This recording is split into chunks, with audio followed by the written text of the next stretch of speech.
Hi everyone, good morning, good afternoon, and good evening. Welcome to today's webinar on simplifying large MCAD equipment assemblies for plant design integration and IP protection, webinar 1 of 3. This webinar will be focusing on the removal of unwanted small solids, holes, and internal features. My name is Kristen Gray, the Global Marketing Manager for ITI. I wanted to let you know that you will be muted the entire webinar. If you have any questions, feel free to direct those to the questions window, or raise your hand if you need help. Due to our presentation being 15 minutes today, we will not hold a Q&A session. However, we do encourage you to ask questions. I would like to introduce today's presenter, Elliot Samuels, CADfix PPS Application Engineer. Elliot is an application engineer with ITI, based in Cambridge, the United Kingdom, and has experience using CADfix PPS.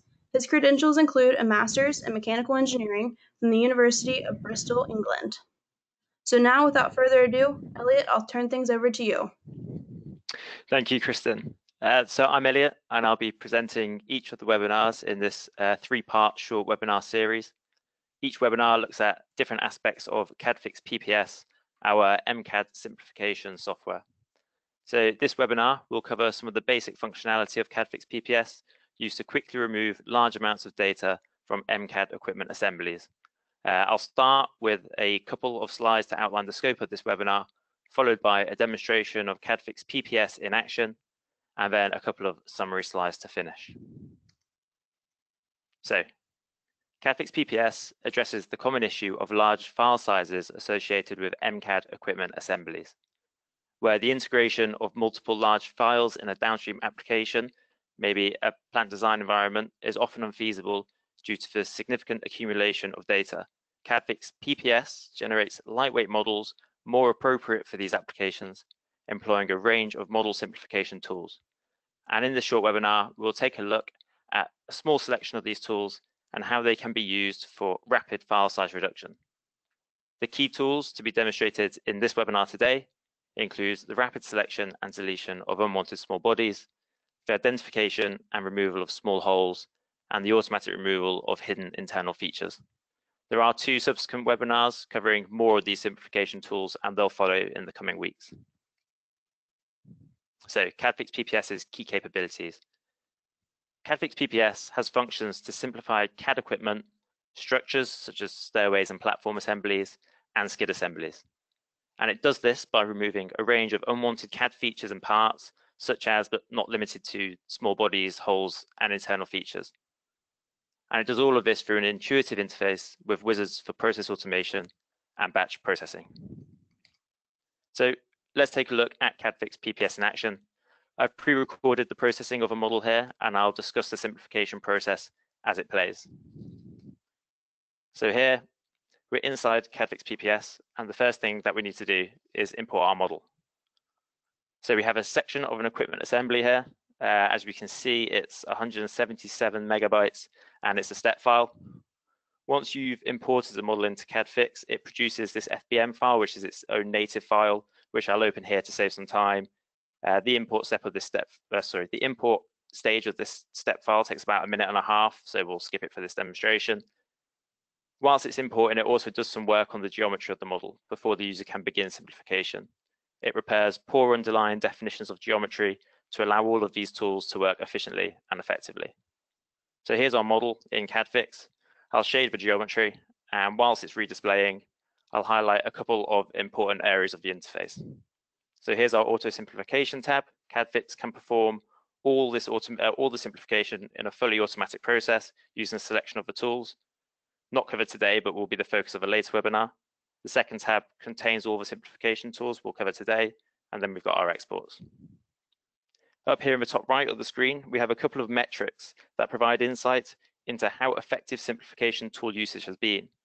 The main one of use here is the phase count reduction. We can't determine exactly how much a model's file size has reduced until after we've exported it, but typically this phase count reduction shows a slight underestimate of the total file size reduction. And I'll refer back to this as we process the model, as it does provide some good insight.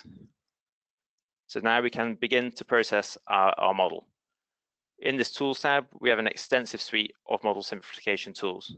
Today, the focus is on a few of the most effective tools for stripping large amounts of data by removing unnecessary features. We'll start with probably the most powerful tool for this, which is the removal of small bodies. So here we're looking to get rid of standard parts like nuts, bolts, and washers, things that are necessary in engineering design, but redundant in something like a plant design. There are some default values here. Typically, a 75mm bounding box is a good value for a small body. And if we hit find, CADfix will display all the bodies in the selection on screen. We also get a total body count too. So down in the bottom left, we can see that we found 636 small bodies. I'll cancel this selection. Say maybe 75mm isn't an appropriate value for the scale of your model. Maybe we're dealing with some small electrical equipment, or in contrast, a large ship engine. Using the measure tool, we can select some bodies to get a better idea of what an appropriate value might be. So if we just select a few bodies here, we can see a bolt is around 75mm. We've got a couple of bodies here which are slightly over 100mm, and this bracket here is around 75. So it looks like 75 is appropriate. So all we need to do now again is hit find. It's found the same selection of 633, and we just have to hit fix, and it will remove all of these small bodies from the model. And that all looks good, but we need some context there. So if we take a look back at our face count reduction, we can see that by removing the small bodies, we've already taken away 44.1% of the faces in the model. And that's probably around half of the total file size. The next tool that we're going to look at is the remove holes tool. And again, this tool can contribute significantly to the reduction in file size. There's a few more settings here for filtering which holes we want to get rid of. So filters based on type, shape, but probably most importantly, size. In plant design, holes can be significant. Maybe they're points of connection between different pieces of equipment, or maybe they're just visually significant due to their size. If we look down here at these boxes, we can see that there's some larger holes that we might want to keep. So if we measure these to check for their exit sizes, we can see that this hole here has an exit size of around 110mm, and this one here, 171. So if we set this maximum exit size to around 100, and as before, all we have to do is hit find. So with the remove holes tool, what we're looking to do is remove all the small holes left behind by bolts, these details that we never really need, but also features such as the inside of pipes. There aren't many in this model, but that can be a massive contributor to the total data. If you think about, we're trying to reduce the face count, half of a pipe's faces are on the inside. So if you have a lot of pipes, this remove holes tool will strip a significant amount of data from a model. Also, the insides of structural aspects of equipment assemblies. So we can see the legs of this piece of the tables here, which hold all this machinery. Quite often they're hollowed out, and we can remove a lot of faces by removing those holes. We also want to retain, as we've said, these large holes here. They look here like you might want to pass some wires through them, or maybe they're just large enough that they are of visual significance. So CADfix has highlighted its selection, and we have our count here. So it's found 2,966 holes. We've found all these small holes, probably left behind by bolts, too fine a detail for us to want to keep, but it's filtered out the large holes. And again, we just have to hit fix, and it will remove all these holes from the model.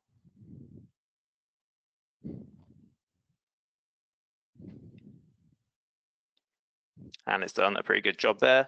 So let's take another look at our face count reduction. We've now removed 59.7% of the faces in the model, and that probably equates to around 2/3 of the total file size, which is fairly typical after the usage of these two tools, but a really good way of stripping a large amount of data out of a model quickly. The last tool we're going to look at here today is the remove internal features tool. Often internal features are absolutely redundant with respect to our needs downstream, so they may as well be removed, although the amount of data that you can take out is more model dependent. Here we have a gear pulley system inside a box. In this case, the box is transparent, but often it won't be, so there is a clipping plane tool to aid in inspecting models. There's a hole in the bottom of this enclosure that you can see here. For CADfix to determine whether a body is internal or not, we need to tell it the size of openings to ignore. So if I clip this back so we can see a bit clearer, and we'll measure across this hole here.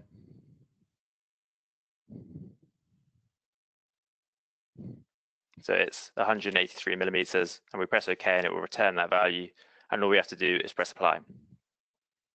So obviously here we have the benefit of knowing where the internal features in this model are.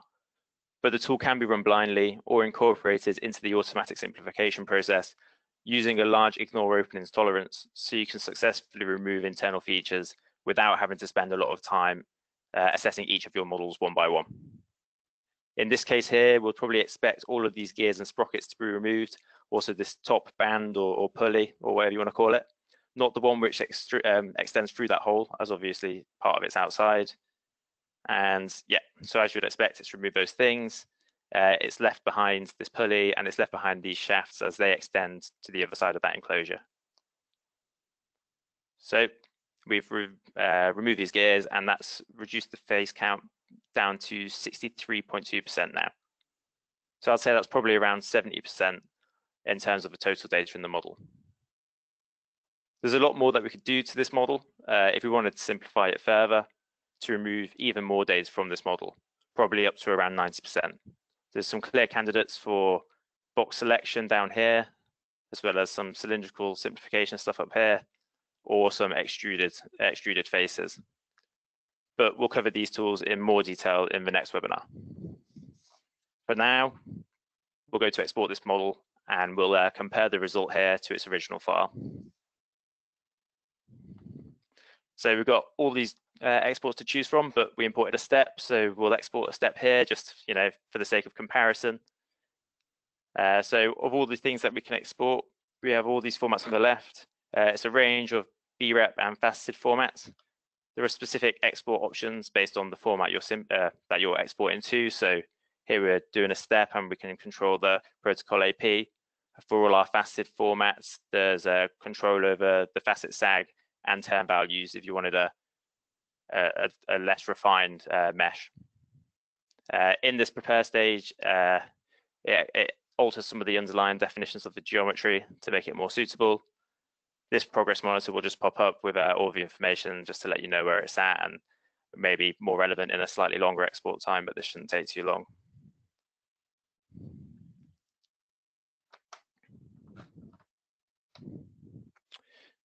So once the export's complete here, what we'll do is we'll open up the file browser, and we'll compare the original file and the new model. So if I go into my file browser, and I'll highlight these two, we can see that our original model was 177 megabytes, and our new model is 50 megabytes. So that's a 72% data reduction.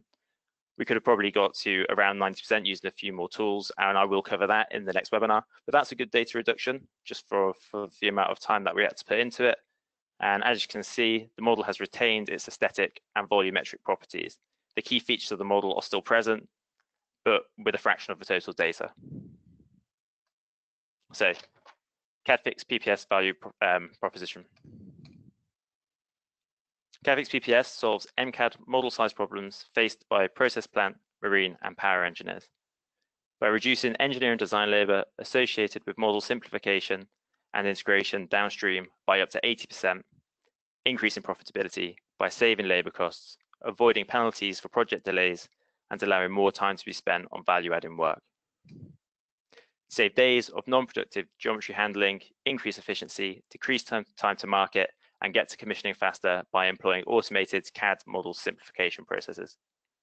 I hope that this has been useful for you all and has provided some insight into the capabilities of CADfix PPS and what can be achieved in terms of CAD data reduction.